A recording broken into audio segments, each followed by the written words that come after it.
శ్రీ విష్ణు రూపాయ నమశివాయ. అమ్మవారి ఇంకొక విశిష్టమైన స్వరూపం కాత్యాయని స్వరూపం. చేతిలో అమ్మవారు చంద్రహాస ఖడ్గాన్ని ధరించి మీద ఎక్కి దర్శనమిస్తారు కాత్యాయని.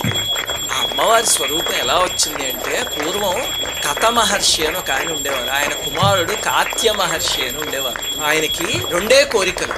అమ్మవారు తన కూతురుగా పుట్టాలి, మోక్షాన్ని పొందాలి. అవి రెండే కోరికలు. అసలు గుర్తుపెట్టుకోండి, ఇవి రెండు కాదు, ఒకే కోరిక. ఎందుకంటే అమ్మవారే కూతురు కింద పుడితే ఇంక మళ్ళీ జన్మ ఉంటుందా? మొదటిదే జరిగితే రెండోది ఎలాగూ జరుగుతుంది.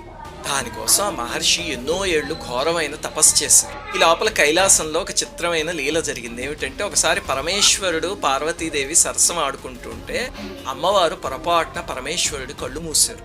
దాంతో లోకాలన్నీ చీకటైపోయాయి, ప్రళయంలా అయిపోయింది. ఎందుకంటే మనం పరమేశ్వరుణ్ణి ఏం స్తుతిస్తాం? వందే సూర్య శశాంకవన్నినయనం వందే ముకుంద ప్రియం అంటాం కదా.